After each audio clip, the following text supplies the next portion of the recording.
Good morning mga ka-PJ. Araw ng Sunday. Yan, bakbakan ulit. Bakbakan na naman tayo. Kumusta kayo dyan? Kumusta yung biyahe nyo kahapon? Maganda ba yung biyahe kahapon? Sa akin, okay naman sana. Sunod-sunod naman siya. Ang problema, medyo mga variables maliliit, ano? Kaya naman hindi tayo nakaabot sa ating quota, no? Pero kung pinilit natin yon, kaya yon. Kasi purpur na rin naman yun no? Konti na lang, ilang pasahero na lang yun. Isa, dalawa, tatlo, tapos na yun Maaring isa nga lang kung medyo malayo, sitdihan ko lang yun Di ko nga nagamit yung sitdi ko Okay, inayaan ko na. Ano ba naman yung ano na lang, ipahinga na lang natin, di ba? So, nagbasa ako ng comment. Meron akong mga nababasang nakakataba ng puso, no? So, merong nag-comment dito si Donald Vargas, no? Sabi niya, "Boss, ikaw yung challenge sa akin. Lagi kita pinapanood at kinukuha diskarte. Effective mga turo mo." Sabi ko sa sarili ko, kung kaya mo, kaya nyo rin. Kung kaya mo, kaya ko rin. Yan ang sabi niya. Kaya ko rin pala. Salamat Lodi, ingat lagi. God bless you. Okay? So, nakakataba ng puso. Kumbaga,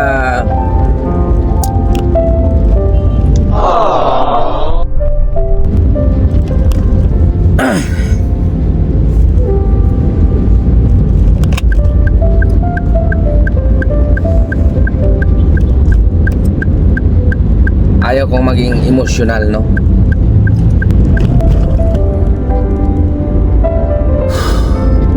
Wait lang, tigil muna tayo. Ito yung mga focus.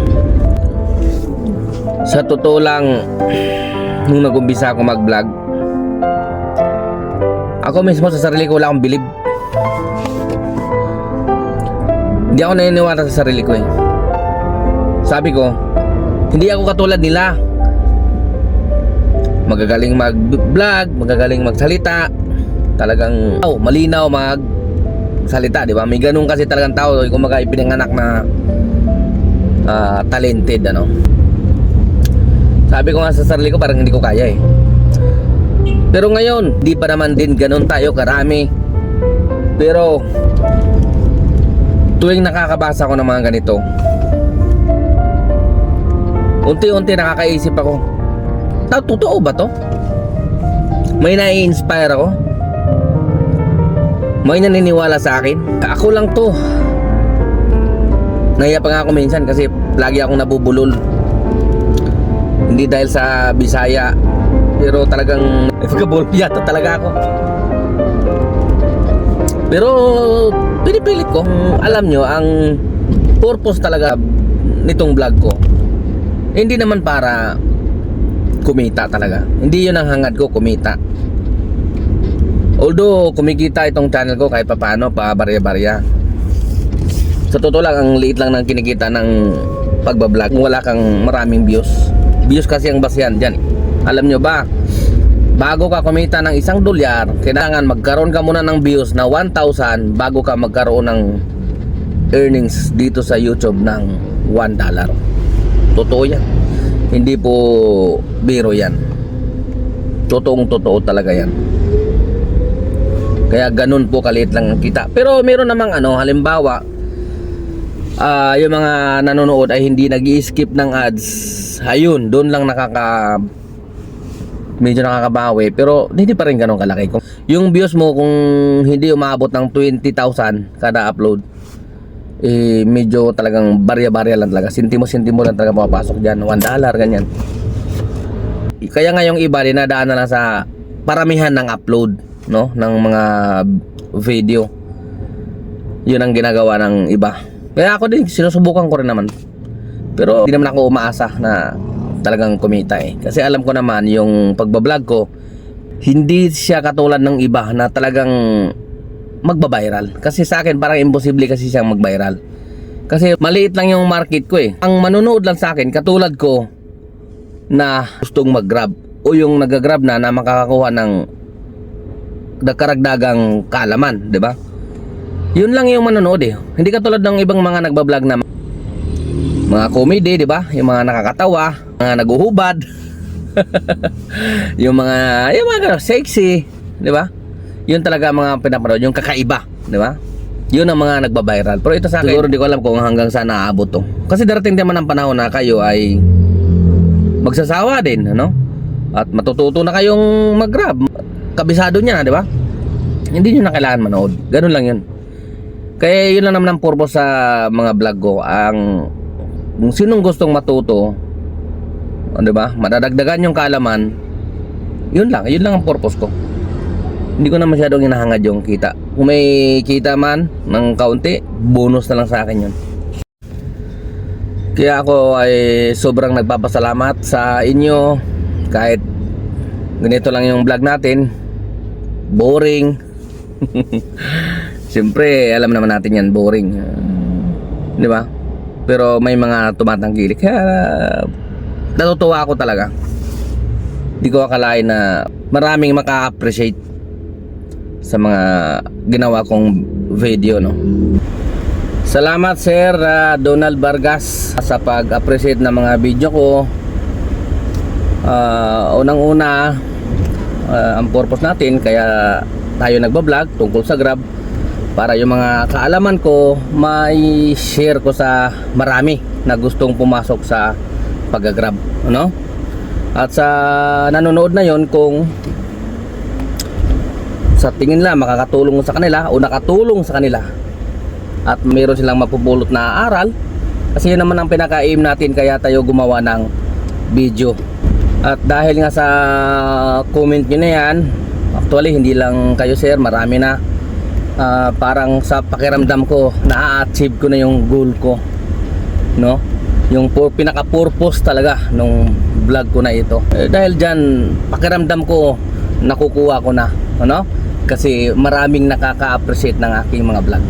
At yun ay naging inspirasyon sa akin para mas lalo ko pang pagbutihin yung aking pagbablog, para mas lalong makakatulong ako sa inyo, sa lahat ng mga manonood sa aking mga vlog. Okay? So salamat muli sa inyo, talong lalo na sa iyo Sir Donald. Thank you po. Ano ba yan? Aga-aga naging emotional tayo eh. Pasensya na kayo at medyo happy lang ako, happy. Okay? So nandito na nga pala ako sa Cubao. Ako ikakain na muna. Yan yung nakusuki ko dun, oh. Kain na muna tayo dyan, almusal. So marami ng pasahero. Nakaano na yata tayo ngayon, 1:08 na yata ako. Ang oras natin ay alas 6:43. So mamaya na tayo magtuloy mag-vlog. Masyado akong emotional.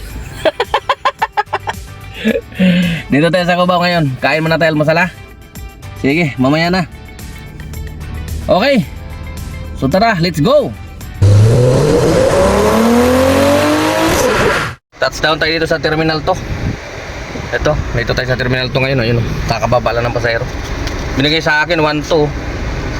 Ayun, 1.2 binigay. Ang bait ito yung pabayaran nila, 894 lang. 1.2 binigay sa akin. Swerte na naman. Nakakuha na naman tayo ng tip. Bait nila, ang bait. Okay, so ang daming pasahero mga ka-PJ. Bakbak tayo ngayon, daming pasahero. Mga paluwas ng Maynila at saka palabas ng Maynila. Okay, galing ng yun, Congressional Avenue sa may Project 8, no? Papunta dito sa Terminal 2. Ayun. Okay. So tara, wala tayong sasayangin araw ngayon. So ito, pinutukan ulit tayo mga ka-PJ. Yan, ganda, dire-diretso. Ayun, oh. 393, malinis, papuntang Krami, Quezon City. Okay. So dito sa arrival, ikot tayo sa arrival. Okay. Ganda ng brabuhan ngayon mga ka-PJ. Samantalahin natin to ngayon. Okay. Basta ingat tayo, ha. Ingat. Sana makarami tayong lahat ngayon. Napakaraming pasahero.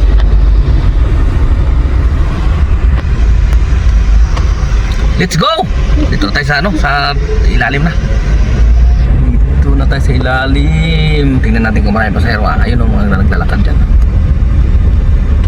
Ayun ang mga pasahero.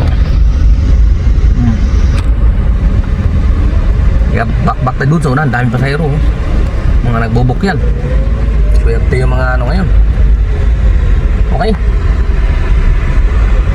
Daming pasahero.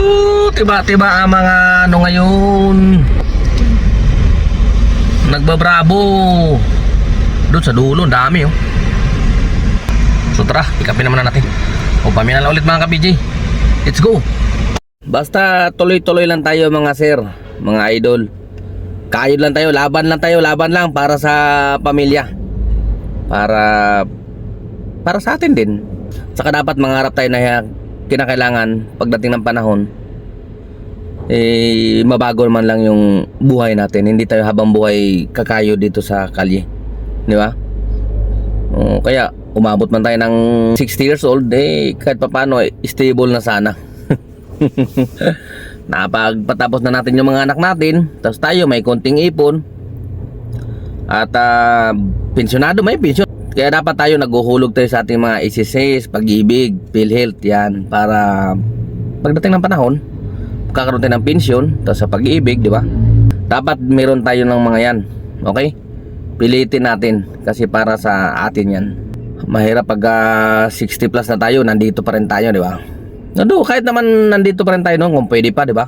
Yung parang libangan na lang, hindi na katulad nito na parang ano talaga, kayod kalabaw. Yung tulad ng ginagawa ko na ito, kinakailangan sa kalye matulog para lang kumita, para matugunan yung mga pangangailangan ng pamilya. Yung hinahangad na lang natin yung ano lang, pa-chill-chill na lang na biyahe, naglilibang na lang, di ba? Sana umabot tayo sa ganun.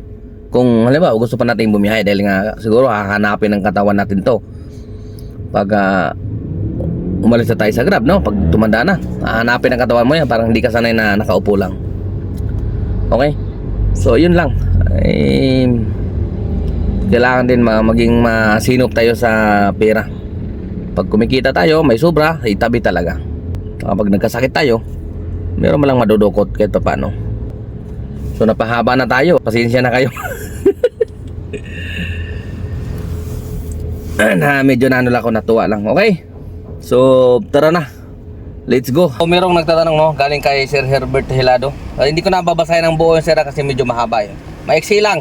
Ang pinakatanong ni sir ay kung legit daw ba kung halimbawa magpapalakad sa ibang TNC like Joyride daw or InDrive, legit daw ba yun? At kung pwede siya makapasok din sa Grab. Nakasagot ko lang dyan simplihan lang natin kasi hindi natin masyadong ano yan dahil ayaw ko nga sanang pakialaman yan kasi siyempre diskarte nila yon. Pero bibigyan ko kayo ng ano para magkaroon kayo ng idea, ano. Ganito lang yan. Karamihan sa mga naglalakad na yan, yun, di ba, ang mahal ng bayad. Ang karamihan ng may bibigay lang dyan sa inyo sa mga nagpapalakad sa umpisa ay tempo lang po yan. Ibig sabihin po niyan, temporary PA. Hindi talaga yung legit na PA na yung halimbawa yung normal na lakad yung galing sa LTFRB. Kasi pag naglakad ka, ikaw mismo naglakad at sa LTFRB, siyempre bibigay sa'yo legit na PA.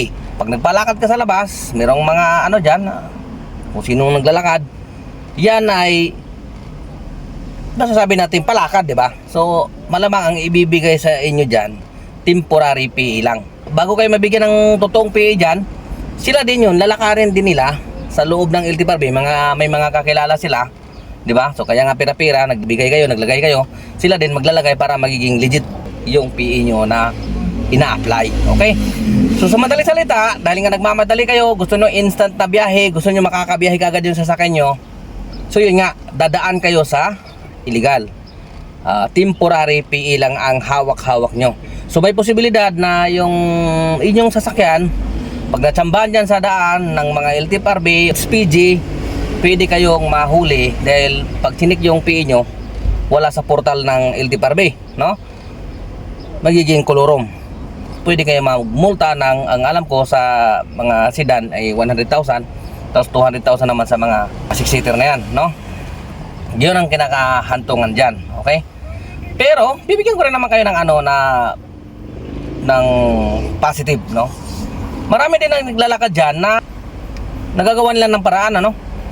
Siyempre may kakilala nga kasi nga halos karamihan talaga ngayon Ay, alam naman halos ng karamihan yan na pira-pira na yung labanan. So ang iba dyan nakakalusot talaga. Yung temporary PA na pinapalakad nyo ay nagiging legit, no? Marami din ako kakilala niya na nagpalakad lang nung una, tapos nung sa bandang huli, minsan taon ang binibilang, 2 taon, no? Bago naging legit, no? Tiyaga sila dun sa tempo lang. Ingat-ingat lang talaga sa mga huli. May mga kasama nga ako na gabi lang lumalabas kasi takot sa HPG at saka sa LT Parbe, di ba? Kaya gabi lang lumalabas. So, yan. Ngayon, kapag halimbawa, pinalakad, naging okay, naging smooth, nabigyan ka ngayon ng case number galing sa LT Parbe, pwede ka ng legit na yung PE nyo. Pero hindi rin ibig sabihin na pag legit na yung PE nyo, dire-diretso na yan. May pagdadaanan pa ng butas ng karayom yan. I-apply nyo pa ulit yan para CPC, no? Iyon yung Certificate of Public Convenience, no? May mga hearing yan, ang daming hinihinging requirements dyan, pira-pira yan, ganyan. Pwede rin na ma-dismiss yung inyong case number. Pwede rin na ma-dismiss yung inyong application. May mga kakilala din ako dyan na na-dismiss, no? Mga palakad-palakad na yan, di ba? Pero marami din naman na nakalusot. Yun lang masasabi ko dyan. Pero kung yung tinatanong mo kung pwede ba siyang i-apply sa iba, no? Pwede, kasi ang LT Parbe, pag nag-release siya ng PA, yun nga yung provisional authority, ay pasihan para sa lahat ng TNC.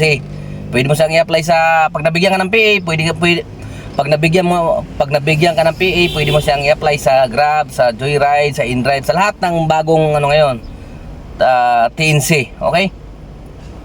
At yung sinasabi mo na magpapalakad sa Joyride, pwede, diba? Pero sure ako dyan na karamihan dyan na, pero sigurado ako dyan na karamihan dyan timpo lang. Bakit? Mismong LT Parbe nagsasabi walang slot ngayon so paano siya nagkaroon? Di ba? Ba't tayo pag nag-apply tayo doon sa LT Parbe sinasabi wala? Yun? Di tempo lang yun. Mag-antay lang sila na may baka gawa sila ng paraan doon sa loob na mabigyan ka ng case number, di ba? Mabigyan ka ng legit na PA. Kaya ganun yun. Tempo lang talaga yan kung gusto mong makakabiyahe ka agad. Yun nga lang, may dyan. Hindi 100%, di ba? Yun lang ang masasabi ko dyan. Okay? Sana naintindihan mo yung ibig kong sabihin. At sana malinaw rin. Alright. So yun na mga ka-PJ, ang oras natin ay alas 8:06 na ng gabi, no? Ng April 20, 2025, no? At hinatid na talaga tayo dito sa Valenzuela. Hindi sinasadya, hindi naman tayo nakasit parang pinapawi na tayo ni Papa G. Siguro gusto niya magpahinga na.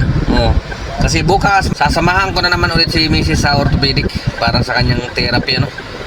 At malamang bukas hindi na naman ako siguro makakabiyahe. Ipahinga ko na lang muna bukas, tapos agahan ko na lang ulit sa Martes, ano? Okay? So, wala tayong magagawa, dinala na tayo dito Dito tayo napadpad sa Valenzuela na kagad. Aga-aga pa, no? So, ang earnings natin ngayong araw ay 5,904 lang. Pwede na yan. Sasagad ko sana, sayang Marami pa sanang pasahero. Kaya lang wala, nandito na tayo. Parang naman pagka bumalik pa tayo ng Maynila. May plano naman talaga tayo na uuwi ngayong araw. Gawa nga ng may lakad bukas, no? At yung ating bookings, no? Naka 25 tayo. At ayan, pwede na yan. Malaking na yan, grasya na yan sa atin ng Panginoon.